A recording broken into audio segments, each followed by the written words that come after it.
नमस्कार फ्रेंड्स, आज हम चर्चा करने जा रहे हैं।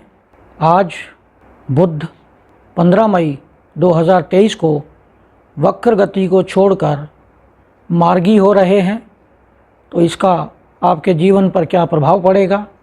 कितने लोग ऐसे हैं जिनको धन लाभ होगा? कितने लोग ऐसे हैं जिनको उनका खोया हुआ प्यार वापस मिलेगा? कितने लोग ऐसे हैं जो शेयर मार्केट में पैसा गंवा चुके हैं तो वह लाभ की स्थिति में आ जाएंगे?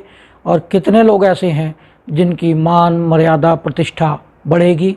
या कुछ लोग ऐसे भी होंगे जिनकी नौकरी चली गई होगी तो उन्हें भी नौकरी मिलने का दोबारा योग बन सकता है। तो आइए शुरू करते हैं। सबसे पहले हम बात करते हैं मेष राशि की। आज हम चंद्र राशि पर बात कर रहे हैं। तो मेष राशि यानी आपका चंद्रमा अगर मेष राशि में बैठा हुआ है तो आप इसे मेष राशि समझकर ही समझें। तो मेष राशि जहाँ पर बुध, बृहस्पति, राहु तीनों विराजमान हैं और बुध जो है वहाँ वक्री गति को छोड़कर मार्गी हो रहे हैं। मार्गी होने के कारण बृहस्पति और बुध दोनों राहु को पॉजिटिव एनर्जी दे रहे हैं और राहु भी शुभ फल देने में सक्षम रहेंगे। ऐसी स्थिति में अगर हम बात करें तो मेष राशि वालों को खोया हुआ धन, अगर उन्होंने कहीं विदेश में पैसा गंवाया है तो वह वापस मिलने के चांसेस बनते हैं। अगर उनकी मान मर्यादा प्रतिष्ठा को कोई धब्बा लगा है या कोई उनकी मान हानि हुई है तो वह भी ठीक होने की संभावना बन जाएगी। अगर हम बात करें वृष राशि की तो वृष राशि जहाँ पर द्वितीय भाव में पहले ही शुक्र विराजमान है यानी धन भाव में लगन के स्वामी बैठे हुए हैं और कुछ दिन के पश्चात बुध भी लगन में आ जाएंगे और बुध मार्गी हो गए हैं।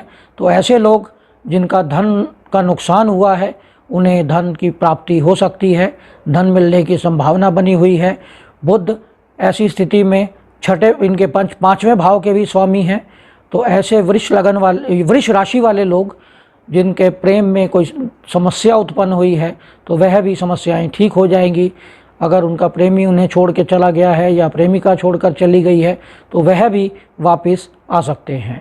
तो अब हम बात करते हैं मिथुन राशि की।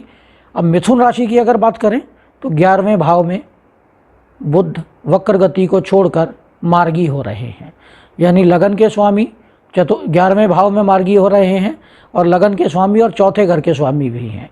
तो जो भी घर से सुख सुविधाएं या जो भी इस तरह की समस्याएं उत्पन्न हुई थी या सुख सुविधाओं में कमी आई थी तो वह सुख सुविधाएं पूरी फिर से उनको मिलने लगेंगी। अगर वाहन कोई क्षतिग्रस्त हो गया था तो वह भी ठीक हो जाएगा और साथ ही धन लाभ बनने की संभावना भी बनी रहेगी। ऐसे लोग जिन्होंने शेयर मार्केट में पैसा गंवाया है वह भी प्राप्त कर सकते हैं। साथ ही जिनके प्रेम में कोई समस्या या लव अफेयर्स में कोई प्रॉब्लम क्रिएट हुई थी तो वह भी ठीक होने की संभावना बन जाती है।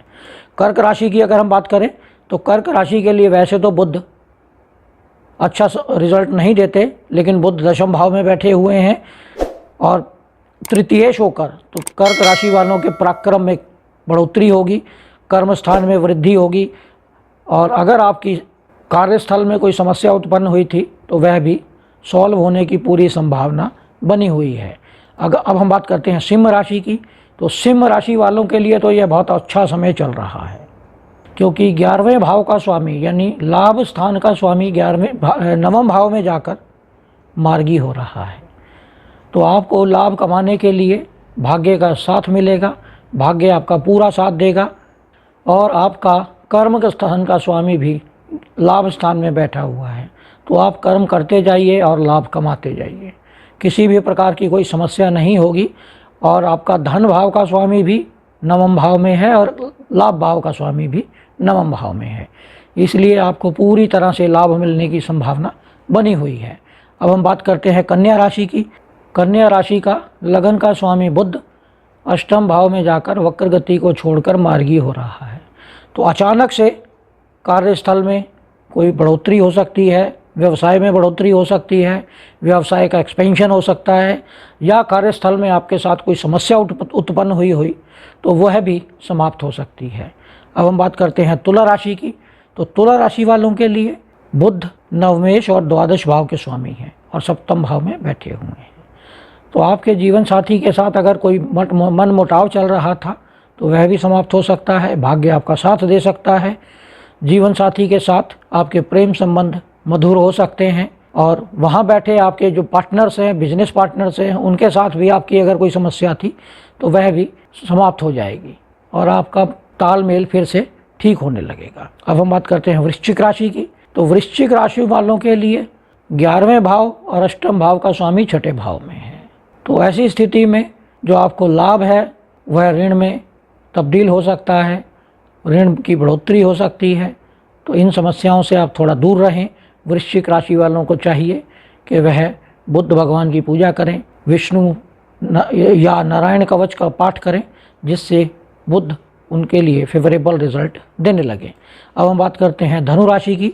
तो धनु राशि वालों के लिए सप्तमेश पंचम भाव में, यानी खोया हुआ प्यार उनको वापस मिल सकता है। धनु राशि वालों को अगर उनके प्यार में कोई समस्या आई है, आपस में मनमुटाव हुआ है, तो वह समाप्त हो जाएगा। साथ ही उनकी अगर एजुकेशन में कोई बाधा आ रही थी तो वह भी समाप्त हो जाएगी और कार्यस्थल पर अगर कोई समस्या थी तो वह भी समाप्त होगी। कार्य क्षेत्र में बढ़ोतरी होगी, व्यवसाय में बढ़ोतरी होगी और कार्यस्थल पर मान सम्मान आपका बढ़ेगा।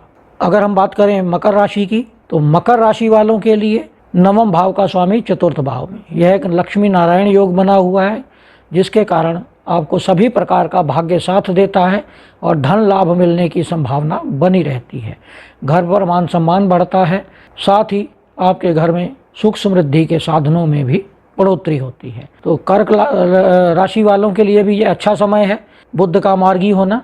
अब हम बात करते हैं कुंभ राशि वालों के लिए। तो कुंभ राशि वालों का पंचमेश 11वें भाव में, अपने से 11वें भाव में, यानी एजुकेशन में बढ़ोतरी हो सकती है, मान सम्मान मिल सकता है। अगर आपके लव अफेयर में कोई प्रॉब्लम है तो वो ठीक हो सकती है। साथ ही आपको आपके पराक्रम में वृद्धि हो सकती है, कम्युनिकेशन स्किल आपका बढ़ सकता है। आपके कम्युनिकेशन स्किल के कारण आपके बिजनेस में भी प्रोग्रेस हो सकती है। तो कुंभ राशि वालों के लिए भी समय अच्छा चल रहा है। और अगर हम मीन राशि वालों की बात करें तो मीन राशि वालों का सप्तमेश और चतुर्थेश मार्गी हो रहा है, यानी जिनका विवाह रुका हुआ था विवाह हो सकता है, मान सम्मान रुका हुआ था, मान सम्मान में समस्या आ रही थी तो वो ठीक हो सकता है, कुटुंब में मतभेद उत्पन्न हो रहे थे तो वो भी ठीक हो सकते हैं, घर में अगर कलह का माहौल बना हुआ था तो वो भी ठीक हो जाएगा, और अगर आप कहीं व्हीकल लेने का कोई प्लान कर रहे थे तो उसको भी आप ले सकते हैं। तो यह था बुद्ध का विश्लेषण। यह विश्लेषण आपको कैसा लगा इस पर आप कमेंट अवश्य करें। साथ ही हमारे YouTube चैनल को सब्सक्राइब करें, लाइक करें, शेयर करें। साथ ही बेल आइकन का बटन भी दबा दें, जिससे आने वाले सभी वीडियो आपको मिलते रहें। धन्यवाद।